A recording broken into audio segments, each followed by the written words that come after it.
Ranthambore children senior secondary school की online classes में आपका स्वागत है। आज देखें हम ठोसों के विद्युतीय गुण के बारे में अध्ययन करेंगे। ठोसों के विद्युतीय गुण।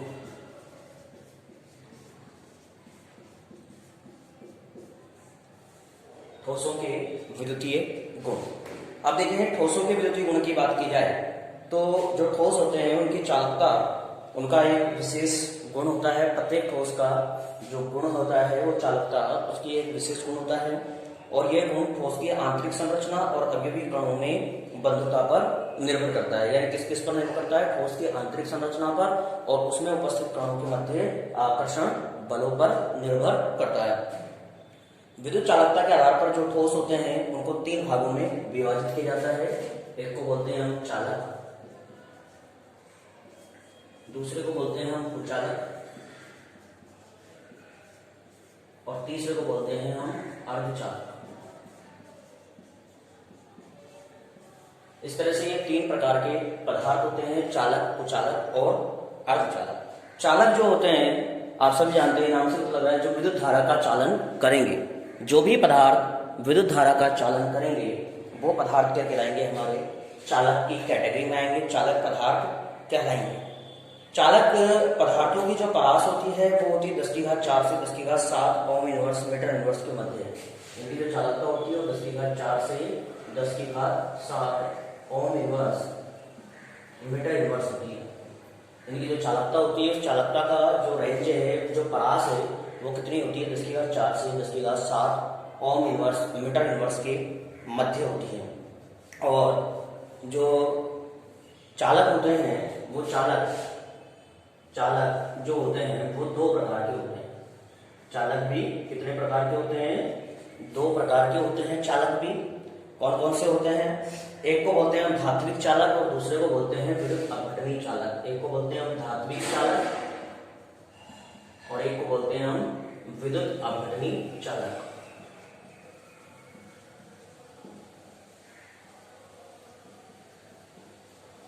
यानी चालक होते हैं उनकी चालकता की जो रेंज होती है वो कितनी होती है? 10⁴ से 10⁷ ओम इनवर्स मीटर इनवर्स के मध्य होती है। और जो चालक होते हैं वो दो प्रकार के होते हैं। एक को बोलते हैं हम धात्विक चालक, एक को बोलते हैं विद्युत अपघटनी चालक। जो धात्विक चालक होते हैं उन धात्विक चालकों में जो विद्युत धारा का प्रवाह होता है वो किसके कारण होता है? इलेक्ट्रॉनों के कारण। यहाँ पर विद्युत धारा का जो चालन होता है वो किसके कारण होता है? इलेक्ट्रॉन प्रवाह के कारण। यानी जो धात्विक चालक होंगे उसमें विद्युत धारा का चालन किसके माध्यम से होगा? किसके माध्यम से होगा? इलेक्ट्रॉन के प्रवाह से होगा। इलेक्ट्रॉन क्या होंगे? उसमें स्वतंत्र अवस्था में पाए जाएंगे। वो स्वतंत्र इलेक्ट्रॉन क्या करेंगे? विद्युत धारा के चालन का काम करेंगे। यानी धात्विक चालकों में जो धारा चालन होती है वो किसके माध्यम से होती है? इलेक्ट्रॉनों के कारण होता है। और विद्युत प्रवाहशील चालकों में कोई रासायनिक परिवर्तन नहीं होता है। जब इसमें विद्युत धारा प्रवाहित करेंगे तो इनमें कोई रासायनिक परिवर्तन नहीं होगा, ये ध्यान रखना है। इसमें इनमें क्या होता है? जब भी हम धारा प्रवाह करते हैं तो उसके कारण कोई भी रासायनिक परिवर्तन इनमें नहीं होता है। क्यों नहीं होता है? उसका कारण ये है, धात्विक चालक जो होते हैं, धात्विक चालक का मतलब कोई धातु का टुकड़ा ले लिया हमने। अब मान लो इसमें हम विद्युत धारा को प्रवाहित कर रहे हैं तो विद्युत धारा यहां से प्रवाहित होती हुई क्या होगी? दूसरे सिरे से निकल जाएगी। तो यहाँ जो धारा प्रवाह हो रहा है उसके माध्यम से हो रहा है, इलेक्ट्रॉनों के माध्यम से हो रहा है।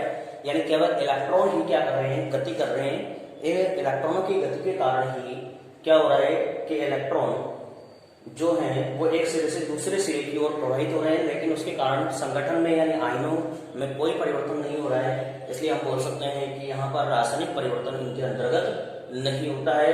और धारा प्रवाह किसके कारण होता है? मुक्त इलेक्ट्रॉन। ध्यान रखना है यहाँ पर कि मुक्त इलेक्ट्रॉन ही धारा का प्रवाह करेंगे।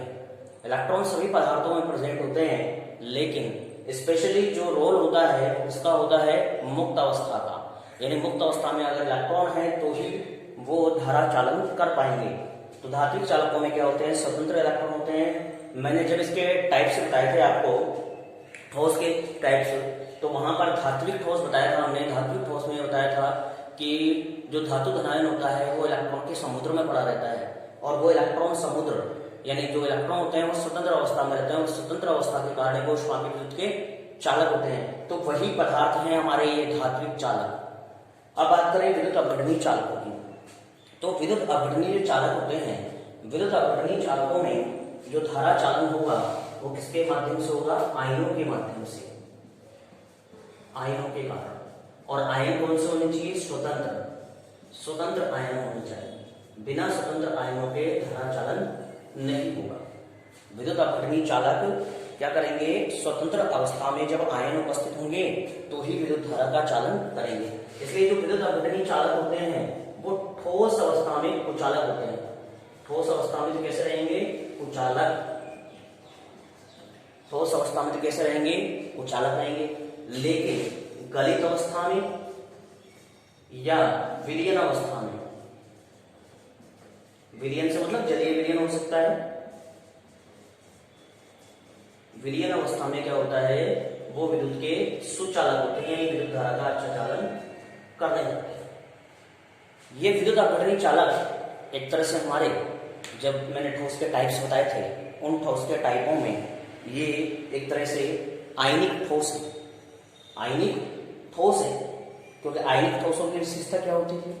आयनिक ठोस के बारे में मैंने बताया था कि जो आयनिक ठोस होते हैं वो आयनिक ठोस जो होते हैं उन आयनिक ठोसों में क्या होता है? जो आयन होते हैं वो प्रबल आकर्षण बल, जिसको स्थिर वैद्युत आकर्षण बल या आयनिक बल बोलते हैं, उसके माध्यम से ये बंधे रहते हैं। इसलिए ठोस अवस्था में कोई भी आयन स्वतंत्र नहीं होता है और कोई भी आयन स्वतंत्र नहीं होने के कारण वो विद्युत धारा का चालन नहीं करते। लेकिन इनकी बात करें हम गलित अवस्था में या विलयन अवस्था में या जलीय विलयन में, तो इस अवस्था में क्या हो जाते हैं? आयन स्वतंत्र हो जाते हैं।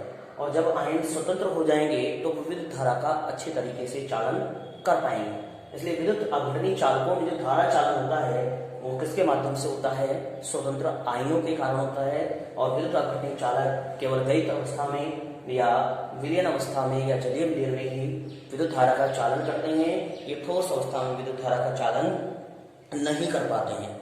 क्लियर है सब होगा? इसके बाद में धातुओं की जो चालकता होती है यानी धात्विक चालकों की, वो 10⁷ ohm inverse, 10⁷ ohm inverse metre inverse होती है। यानी जो धात्विक चालक है उन धात्विक चालकों की जो चालकता होती है वो 10⁷ ओम इनवर्स मीटर इनवर्स होती है। जबकि विद्युत अपघटनीय चालकों की जो चालकता होती है वो सभी के लिए अलग अलग होती है। इसलिए हम ये नहीं कह सकते कि ये फिक्स है यहाँ पर। सभी पदार्थों के लिए चालकता होगी वो अलग अलग प्रकार की होगी, लेकिन इसकी जो होगी वो 10⁷ ओम इनवर्स मीटर इनवर्स ही होती है। सेकंड बात करें हम कुचालक पदार्थों की, ये तो हो गए हमारे चालक पदार्थ। सेकंड बात करेंगे हम कुचालक पदार्थ। आप सब जानते हैं कुचालक पदार्थ कौन कौन से होते हैं? कुचालक पदार्थ उन पदार्थों को कहा जाता है जिनमें से विद्युत धारा प्रवाहित करने पर विद्युत धारा का चालन नहीं हो पाता है या विद्युत धारा जो प्रवाह होता है वो बहुत ही कम होता है, यानी बहुत ही कम रेंज का होता है। लगभग 10⁻⁻20 से 10⁻⁻20 से 10⁻⁻10 ओम इनवर्स मीटर इनवर्स के मध्य होता है। यानी कुचालक पदार्थ जो होते हैं उनमें जो धारा का प्रवाह होता है वो धारा प्रवाह बहुत ही कम होता है। तो हमें ऐसा प्रतीत होता है कि उनमें धारा का चालन नहीं होगा, यानी इसकी रेंज जो है वो बहुत ही कम होती है। और बहुत ही कम रेंज होने के कारण ये पदार्थ क्या होते हैं? विद्युत धारा का चालन नहीं कर पाते हैं। और विद्युत धारा का जो चालन नहीं करेंगे वो कैसे पदार्थ कहलाएंगे? हमारे कुचालक या विद्युत रोधी। इनका दूसरा नाम है विद्युत रोधी। तो विद्युत रोधी पदार्थ इन्हें कहा जाता है। और इनकी जो चालकता परास होती है 10⁻⁻20 से 10⁻⁻10 ओम इनवर्स मीटर इनवर्स होती है। यहां पर एग्जाम्पलों की बात करें तो फास्फोरस, लकड़ी, रबर, फास्फोरस, लकड़ी, रबर, गंधक, ठीक है, ये क्या है हमारे कुचालक पदार्थ होते हैं, प्लास्टिक, ये सभी क्या है हमारे कुचालक पदार्थों की श्रेणी में आते हैं। इनकी रेंज हमें याद रखनी है क्योंकि बोर्ड एग्जामों में इनकी रेंज, कंपटीशन एग्जामों में इनकी रेंज के बारे में पूछा जाता है। अब बात करेंगे हम तीसरे प्रकार के, जो तीसरा प्रकार है हमारा अर्धचालक। यहाँ तीनों में जो सबसे इंपॉर्टेंट टॉपिक है वो अर्धचालक है। अर्धचालकों में से प्रश्न बहुत ज्यादा मात्रा में पूछे गए हैं, चाहे वो बोर्ड एग्जाम हो, चाहे कोई कंपटीशन एग्जाम हो, अर्धचालकों में से प्रश्न पूछा जाता है। तो अर्धचालक जो है तो इनकी जो चालकता रेंज होती है, सबसे पहले तो इनकी चालकता रेंज होती है 10⁻⁶ से 10⁴ ओम इनवर्स मीटर इनवर्स। 10⁻⁶ से 10⁴ ओम इनवर्स मीटर इनवर्स के मध्य होती है और 0 केल्विन पर इनकी चालकता क्या हो जाती है, शून्य हो जाती है।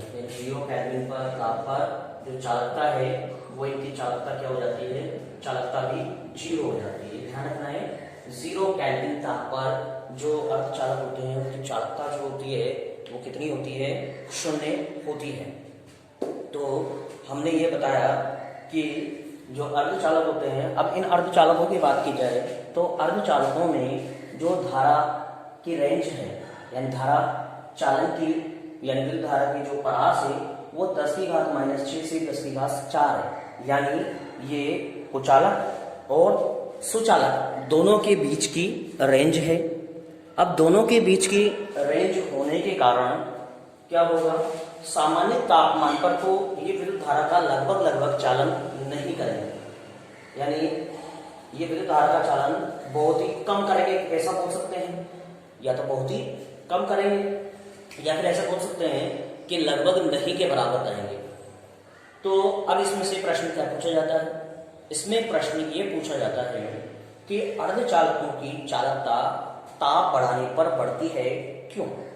अर्धचालकों की चालकता ताप बढ़ाने पर बढ़ती है क्यों। और एक प्रश्न ये पूछा जाता है कि चालकों की चालकता ताप बढ़ाने पर घटती है, ये ताप बढ़ाने पर क्या होगी, घटेगी, ताप बढ़ाने पर घटती है। और यहां पर है ताप बढ़ाने पर बढ़ती है। ताप बढ़ाओगे तो चालकता भी क्या होगी, बढ़ेगी। अर्धचालकता क्या होगी, इनकी चालकता में क्या होगी, वृद्धि। अब यहाँ दोनों प्रश्नों में से कई बार पूछे गए हैं। तो सबसे पहला मैं बता देता हूँ चालक के बारे में कि चालक जो होते हैं उन चालकों में विद्युत धारा का चालन इलेक्ट्रॉनों के कारण ही हो रहा है। लेकिन यहाँ पर क्या होता है, चालकों में जब हम ताप बढ़ाते हैं तो परमाणु आपस में कंपायमान हो जाते हैं, कंपन करने लग जाते हैं।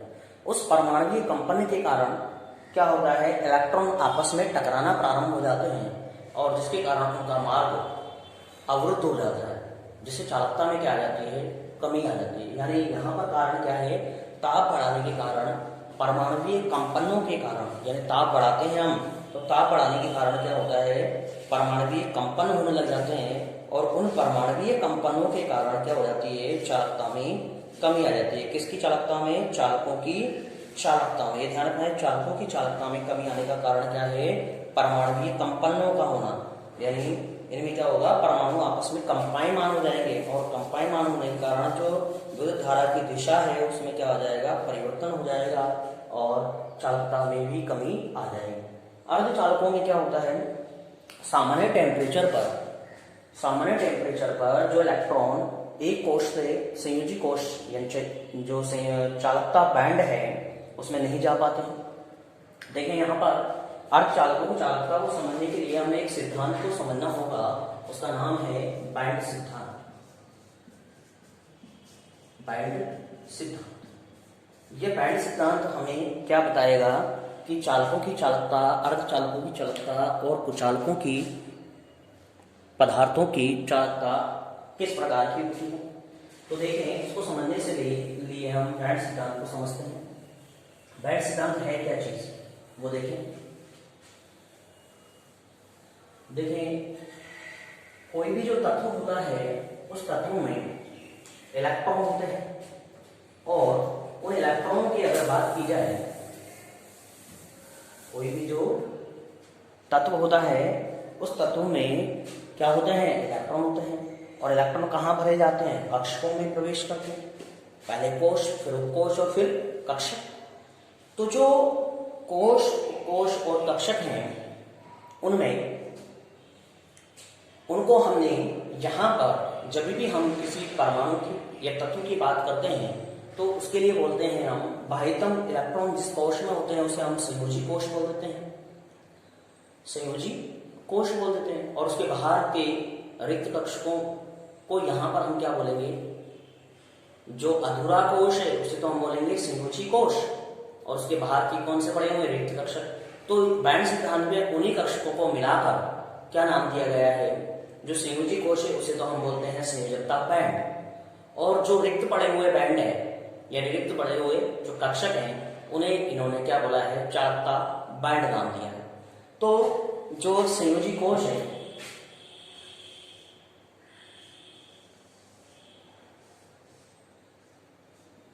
ये हमारा, जैसे मान लो हम बात करते हैं कार्बन की बात कर लें तो कार्बन में विन्यास होता है 1s2, 2s2 और 2p2, ठीक है। क्या होता है 2s2, 2p2। अब यहां देखें तो ये पूर्ण भरा हुआ कोश है और ये अपूर्ण कोश है, क्योंकि p जब 6 होता तब हमारा दूसरा कोश क्या हो जाता, कंप्लीट हो जाता, दूसरा कोश क्या हो जाता हमारा, कंप्लीट हो जाता। तो इस स्थिति में ये हमारा कहलाएगा संयोजी कोश, और ये कौन सा है हमारा, पूर्ण भरा हुआ कोश है, आंतरिक कोश है। इसके बाद में भी हमारे पास 3s, 3p और 3d कक्षक उपलब्ध होते हैं, क्योंकि कोई भी जो परमाणु है उसमें कक्षक तो सभी विद्यमान होते हैं, लेकिन इलेक्ट्रॉन कौन से कोश में है हम उसे ही लिखते हैं। तो यहां देखें तो हमारे पास तीसरा कोश रिक्त पड़ा हुआ है, आगे भी कक्षक रिक्त, कोश और कक्षक रिक्त पड़े हुए हैं। अब अगर मान लो इस कार्बन को अगर कोई ऊर्जा प्राप्त हो जाए तो ऊर्जा प्राप्त होने के कारण ये जो इलेक्ट्रॉन है 2s या 2p के वो कहां जाएंगे, 3s, 3p या 3d में जाएंगे, क्योंकि हमने ये 11th क्लास में एक चीज सीखी है इलेक्ट्रॉनों का ट्रांजिशन, कि इलेक्ट्रॉन को जब ऊर्जा दी जाती है तो वह निम्न ऊर्जा स्तर से उच्च ऊर्जा स्तर में चला जाता है, और जब उसकी ऊर्जा वापस से कम होती है तो वो अपने मूल अवस्था स्तर में लौट आता है। यानी क्या हुआ, इलेक्ट्रॉन को जब उससे उसकी जिस कक्षक में या जिस कोश में वह उपस्थित है उससे अधिक ऊर्जा अगर उसे उपलब्ध होगी तो वो क्या होगा, उच्च ऊर्जा स्तर में चला जाएगा। तो यहाँ पर अगर इन संयोजी कोश के इलेक्ट्रॉनों को ऊर्जा दे दी जाएगी तो क्या होगा, वो अगले जो रिक्त कक्षक हैं उन कक्षकों में चला जाएगा। तो ये जो हमारे जिनमें अंतिम इलेक्ट्रॉन पड़े हुए हैं उन्हें हम क्या बोलेंगे, संयोजी कोश बोलेंगे, और जो आगे रिक्त कक्षक पड़े हुए हैं उन्हें हम बोलेंगे चालकता कोश, उन्हें क्या बोलेंगे हम, चालकता कोश। तो जो बैंड सिद्धांत है उस बैंड सिद्धांत में क्या हुआ है, ये जो संयोजी कोश है इन संयोजी कोशों, क्योंकि एक परमाणु तो होगा नहीं हमारा, कई परमाणु होंगे, तो उन सभी परमाणुओं के परमाणुीय कक्षकों में जो संयोजी कक्षक हैं, संयोजी कोश हैं, उन सबों को मिलाकर उन्हें बोला गया है संयोजी बैंड। उन्हें क्या बोला गया है, संयोजी बैंड बोला गया है। और जो हमारे रिक्त कक्षक पड़े हुए हैं, रिक्त कोश पड़े हुए हैं, उन्हें हमने बोला है चालकता बैंड। तो इस तरह से हमारे दो तरह के इसमें बैंड होते हैं। बैंड एक तरह से हमारे कोश या कक्षक हैं, ठीक है। यहां तक मेरे हिसाब से कोई प्रॉब्लम नहीं होनी चाहिए किसी भी कि संयोजी कोश या कक्षक क्या चीज है। धातु परमाणु में उपस्थित संयोजी कोश के परमाणविक कक्षक आपस में मिलकर क्या बनाते हैं, आणविक कक्षक बनाते हैं, जिनकी ऊर्जा में अंतर बहुत कम होता है और वे एक बैंड का निर्माण कर लेते हैं। तो वही चीज है, मैंने बोला है परमाणु कक्षक, क्योंकि परमाणु कक्षक इनके, तो परमाणु कक्षक आपस में मिलेंगे और क्या बनाएंगे, आणविक कक्षक बनाएंगे, और वो आणविक कक्षक की हमारे क्या है, बैंड है। तो कई परमाणुओं के, क्योंकि मैंने बोला है कि कार्बन परमाणु एक तो होगा नहीं बल्कि एक से अधिक होगा, तो एक से अधिक परमाणु जब मिलेंगे क्या बन गया, अणु बन गया। तो अणुओं के क्या हो गया, आणविक कक्षक होगी। जब कक्षक मिलेंगे तो परमाणविक कक्षक और परमाणविक कक्षक मिलेंगे तो क्या बनेंगे, आणविक कक्षक बनेंगे। तो वो क्या कहलाएंगे, हमारे संयोजी कोश के जो कक्षक हैं उनसे मिलकर तो संयोजी बैंड बनेगा, और जो रिक्त कक्षक है उनसे जो बनेगा वो क्या कहलाएगा, हमारा चालकता बैंड कहलाएगा, या इसको हम रिक्त बैंड भी बोल सकते हैं, क्योंकि खाली है तो रिक्त बैंड भी इसे कहा जा सकता है। ठीक है, इसे रिक्त बैंड भी कहा जा सकता है। अब बात करें अर्धचालकों की, तो जो सिलिकॉन जर्मेनियम होते हैं वो अर्धचालक होते हैं। सिलिकॉन जर्मेनियम जो होते हैं वो क्या होते हैं, अर्धचालक होते हैं। सिलिकॉन जर्मेनियम ये दोनों क्या होते हैं, अर्धचालक होते हैं। अर्धचालकों में क्या होता है, जो संयोजी बैंड और चालकता बैंड है यानी रिक्त बैंड है, इनके बीच में जो ऊर्जा का अंतराल होता है वो थोड़ा अधिक होता है। किसकी अपेक्षा, चालकों की अपेक्षा।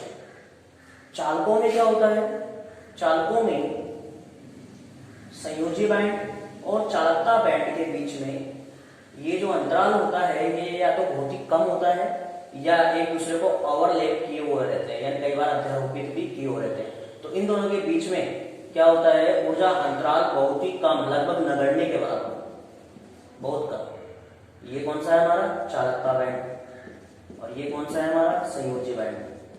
तो किसकी बात कर रहे हैं, चालक पदार्थों की।